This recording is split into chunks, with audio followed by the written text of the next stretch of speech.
Hello, hello, hello, and welcome back to another episode of the Bleav in UCLA Football Podcast. My name is James Williams, a reporter for USA Today. And as always, I'm joined here by my co-host, former UCLA linebacker Josh Woods.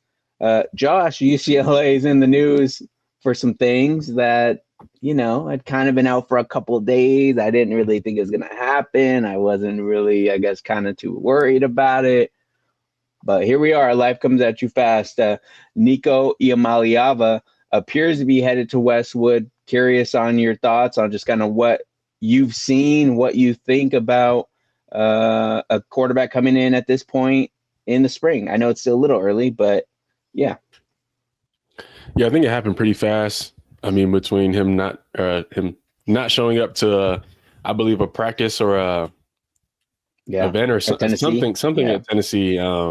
I think it might have been like their first. It might have been their first practice. I think he no-showed like the first one. Yeah, I mean, hearing reports that it was about money, and then his target price was $4 million, which I mean, allegedly Carson Beck was getting to go to Miami, and then you hear UCLA's in the rumblings, a few other schools. And then you hear like UNC's out, doesn't want to give them the money, and I'm thinking like, there's no way that we give them $4 million. And no shot. I don't think we didn't, but we got him. He's a Bruin. Yeah. It's weird thought. You look like it's crazy. It's crazy. So my whole thing is, especially when I say what I'm about to say in terms of the numbers here in a second, but I don't know why, and I'm not trying to mess it up for UCLA fans or whatever. I just don't see why he decided to leave. I'm not saying that I know there's any more to it. I know they're saying it was more about the playbook or the style of play or whatever. I mean, he's been in the system with the same head coach there at Tennessee for 2 years now, or this would have been his third.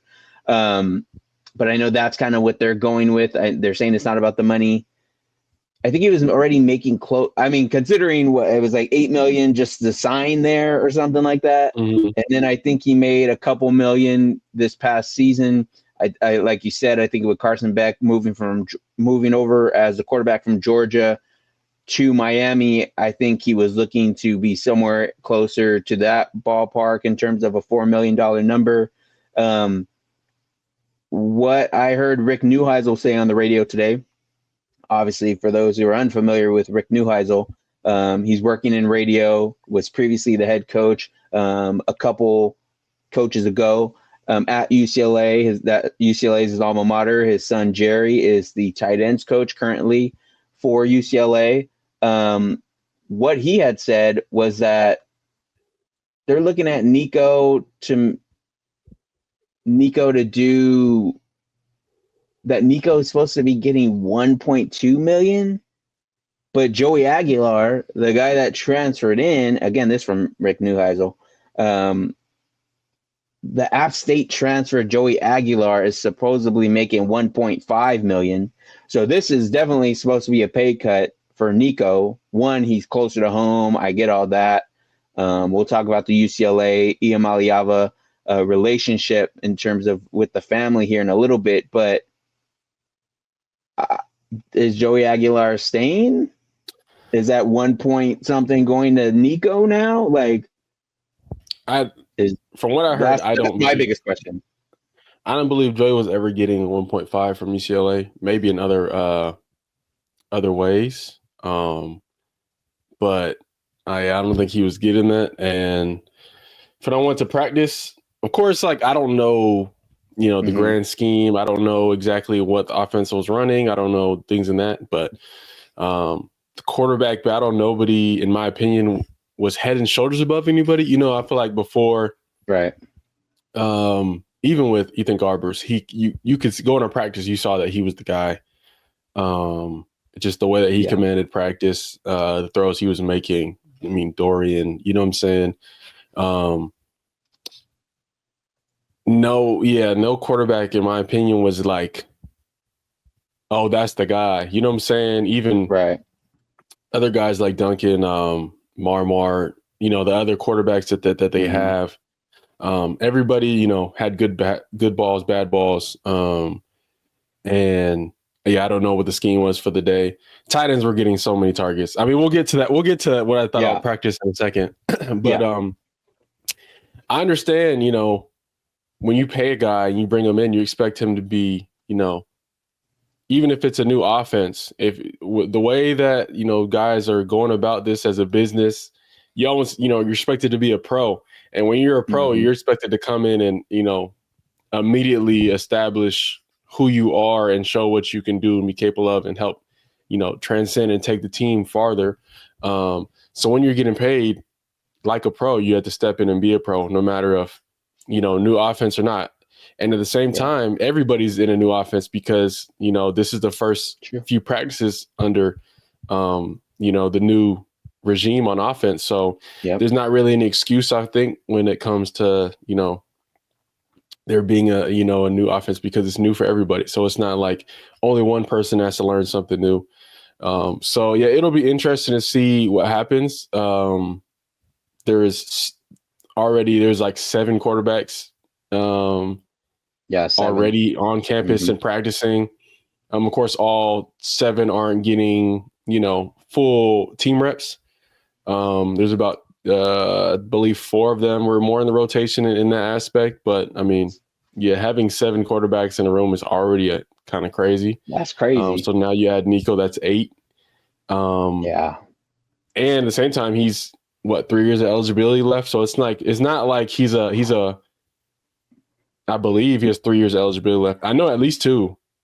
I didn't even think that far ahead about that because I just consider this as a 1-year thing, to be completely honest with you. That's what I'm saying. Like, we don't know because, is this a 1-year loan and then he's able to go find that $4 million plus bag somewhere else? Or is this, I think he would go, again, maybe it depends on how this year goes for him. I'm looking it up right now because I know he's played 2 years. So he has 3 more years, but he's technically would be a 3rd-year guy after this. So I think he would be eligible for the draft. If he has the year of his life again or whatever that attracts what scouts are looking for, maybe he does declare. Maybe he does go back. I mean, at this point, I think you want to have some level of consistency. So maybe you wouldn't be looking to go again. But I think that was my whole thing is, okay, you do come to UCLA. Is UCLA going to be willing to pay the money twice? And I think, again, I think that's going to determine on how well this season goes for him. So, one, I think he'll be playing with a little bit of a chip on his shoulder. One, whether it's to go to the NFL draft. One, it's he can build whatever relationship he needs so he can come back for another season. But the thing is, it's already been reportedly a money move once already. If UCLA is not willing to pay it again, or someone's willing to pay more because he does have a good season at UCLA and he's not ready for the draft or doesn't want to go to the draft yet, he could be a guy that's on the move again. And we could be talking about the fallout of everything after 1 year with Nico there. But for the time being, he's there. It is interesting how things played out, much like you were saying. You mentioned North Carolina and whatnot. I think the thing for me was I did a segment on Sirius XM radio, and they were asking about the whole Nico UCLA thing. And I said, it was just kind of interesting when you first kind of hear about the way UCLA was mentioned, because I'm kind of like, yeah, right. One, it's interesting because now you're seeing UCLA on these graphics again, right? I remember there were the social media graphics of Nico is talking to teams, or there's teams interested, and it's North Carolina, Tulane, and UCLA were in there. And I'm like, okay, we got UCLA on the graphics now. Obviously, things are changing in terms of recruiting and whatnot. But I'm like, maybe he goes with Bill Belichick, or maybe there's something going on with Tulane. I just don't see it at UCLA with the money. Now, if it's 1 million something, then sure, maybe that's a little bit more in UCLA's ballpark, and they can make that happen. The biggest thing that I think isn't being talked about, again, I haven't read a lot of stories. I've listened to a few different radio shows and podcasts, and just kind of briefly, not really in full, just because I'm WrestleMania season, NBA playoffs, everything else going on. But Mm-hmm. I think I'm not hearing about the relationship that has already been there with UCLA and the family, because you had Madden, who was committed after, I guess, the interest started before the season at Warren. Obviously, he didn't finish the season at Warren. He was trying to play at Long Beach Poly a couple games into the season. But they had Madden committed. They had Jace Brown committed, who was a teammate at Warren High School for Madden. So the family obviously was involved. The dad was involved, right? The dad has been outspoken lately when it comes with the reporting and everything early on before I guess it was the day after he didn't show up to practice, or the day of. But the relationship was there. Stacy Ford, the director of player personnel, I think was the defensive coordinator at Warren High School a couple of years back. I think maybe that might have been like Nico's freshman or sophomore year, maybe. So they obviously had crossed paths. Nico's dad, even as of last season, before the whole family checked out at Warren, he was the defensive coordinator there. So there's that relationship there, right? But obviously, when Eric Bieniemy left or moved on or was fired or let go, whatever term people are using, that's where things kind of fell off a little bit. And not Nico, but Madden flipped over to Arkansas along with Jace Brown. Mm-hmm. Obviously, so there was no coordinator involved. Now you have Tino Sinceri here. Maybe that's something that's attractive. Nico's looking for a spot. Now they're looking at UCLA again. So interesting. I think that obviously there's that level of familiarity, but I guess I'm curious what this means. Like, I don't know if you necessarily haven't been in this situation when you were at UCLA, but like, how's this dynamic going to work when the guys are going to know how much this dude has made, is said to potentially be making? That number is going to vary depending on maybe who you ask and who's saying what, and maybe whatever he's actually being paid. But what is that dynamic like when you have this guy coming in? Do you think that's going to impact some people? Obviously, I think there's going to be some guys moving out of that quarterback room and onto different programs entering the portal. But I'm just kind of curious, what is that like? What that could be like when you have a guy like Nico and that price tag coming in? So A few things. I think the relationship thing, I think the issue was a Bieniemy thing and not a Coach Foster thing. I believe, mm-hmm. Coach Foster probably still has a great relationship with the family, if we're being honest. I think their decision was never based on Coach Foster as far as leaving. You know what I'm saying? Mm-hmm. They probably still have the love and respect for him. So I think that part is easy. With the coordinator change, that might have affected and the money early on. But now looking at it and seeing the full scope of what the offense can be, that might have changed their perspective. That might have changed man's perspective. We never know. Yeah.